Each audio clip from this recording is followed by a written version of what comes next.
Welcome to my first episode of Behind the Canvas. And today I'm going to be sharing some information about me.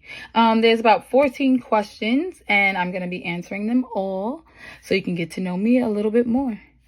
Keep watching.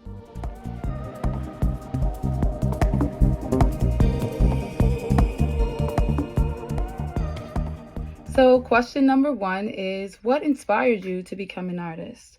So for me, what inspired me would be just my different experiences. I have always turned to the arts as a way to release stress, to express what I want to say.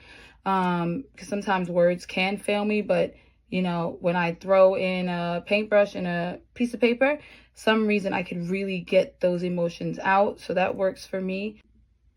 Question number two, can you describe your artistic practice? Yeah, sure. So this is like a multi-layered answer. So I would say for mixed media, my process is more of taking. It always begins somehow with collaging. So it would be magazine clippings, pictures, anything like that. I kind of organize them and to like I color code them and use those like scraps from all over and kind of just keep them. And then the layering begins. I'll start with laying down one color and then I'll see what other colors or textures complement and I kind of layer those in there. And for me, the more layers, the better. So that's what I do when it comes to approaching more of the collage portion. When I'm doing more of abstract work or work that involves a little more like surrealism, I'll start off with scribbles. Honestly, I love line work, so I would take a marker or paintbrush or whatever and just like kind of go across the canvas and like just release myself, relieve any like ideas or thoughts, negative or positive. I kind of just put it down on the canvas and build up from there with different colors. And somehow, the textures and the collaging may even come into play, which is why I think I describe my work as mixed media. But if you break up the different facets, I guess it would be considered surrealism and collage and abstract work. The next part, speaking of abstract, I tend to do, again, it may start off with a simple shape or a line, whether I do that with watercolor or acrylic, or my other very, very like favorite, I would say, are oil pastels. They begin with just a regular shape and I kind of just allow it to take form. Keeping in mind whatever my intention may be for it, whether it is just to relieve stress or it could be to express a certain emotion or something I'm trying to convey to someone. So my approach is always it's free. I would say it's a freeing and it's a free approach, but it is also I would say it's very intentional. Question number three. What themes or messages do you explore in your work? So an ongoing theme of mine and probably forever will be is the female body. I love to just explore the intricacies of it.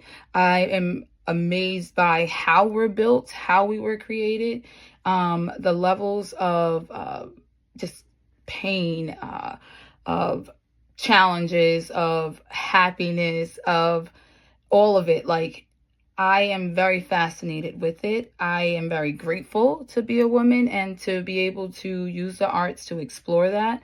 And that keeps me, like, it's almost like a therapy for me. It keeps me feeling grounded because I'm constantly exploring just how our brain works or what beauty is and how to feel good in your own skin, or how to relax when you need to, or if you're angry, like it's okay. All those little different pieces of who we are as women, parts that society may tell us that we're not allowed to express, it's not ladylike or whatever. Art gives me the freedom to just do it. Also, when it comes to the different vulnerabilities of being a woman and being exposed, which is why a lot of my work will have like the female body naked, I would say. It's not to be like overly sexual or anything like that. My message is never about that. It's about being free and expressing yourself without being judged. It doesn't matter what color, what shape, what size you are beautiful. And I think that as a woman, that's important for us to hear more often. We don't hear it enough. And so that is what keeps me going. That will always be a facet of my work. I may explore the male body. I have nothing against it, but it's for me, it's just the most relatable, going from being in my teens to 20s to whatever, like the different phases that I'm going through. I don't know. My body has changed from when I was a kid to now, and being able to express that and to relate to that with other women out there is a beautiful privilege. And so, yeah, that will always be a part of my work. Question number 4. Who are your biggest artistic influences? So I would say my biggest would be Howardina Pindell, Georgia O'Keeffe, Frida Kahlo, and I love Basquiat. Those like my top 4 right there. They I don't know, they empower me. Howardina with her mixed media, and the way that she's unafraid to just put stuff together and send a message out there and do it so gracefully, and so beautifully, and it's complex and all that. And then Frida, oh my goodness, like everything about Frida. I mean, come on, it's Frida. She was very underrated during her time, and every time I look at her art pieces, I'm just inspired, just to challenge myself and to keep going and to put myself out there. Like, she is very impactful and very influential to me. Georgia O'Keeffe, I would say the way that she uses color, or used color, her use of like nature. I love flowers. And so the way that she would use that to express what she was feeling or to convey a message, I really love it. And then Basquiat, because he had this style that was very unique. In some people in that time, in the 80s or whatever, maybe didn't see it as art, and unfortunately when people die, that's when everybody loves your art, which is crazy. But from the first time I saw a painting from Basquiat, I was like, oh my God, I love it. It's very eclectic, very unique approach, the way that he would use these dark colors with the bright colors, and these different little characters in there, and this freedom that he had.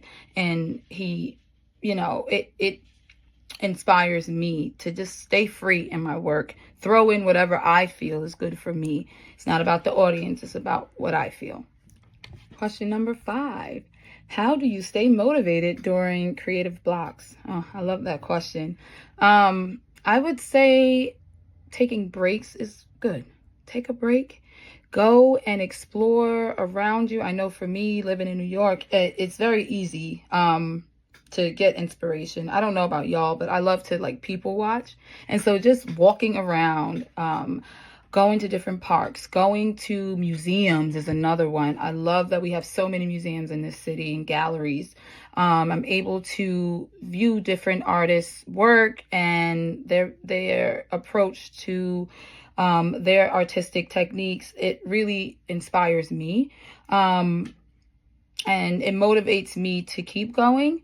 Also, I would say listening to music, because music is another one of my favorites. Like, if I could DJ, I would. If I could do it all, I would. But listening to music kind of helps me loosen up those feelings that I have to keep bottled in. And I say have to because, there's a time and place for everything. And so when I'm in my studio or alone in the house, just chilling, listening to music allows me to just, okay, Let it out now. Relax. Or, okay, here's a free space for you to be as silly and as goofy as you want to be. And so, yeah, music definitely kind of like loosens me up and gets me going. Thank you all for watching my very first episode of Behind the Canvas. And if you like what you saw, please like, follow, subscribe, do all the things. You can also check out my website over there, www.michellegtheartist.com, for merch, for paintings, for whatever.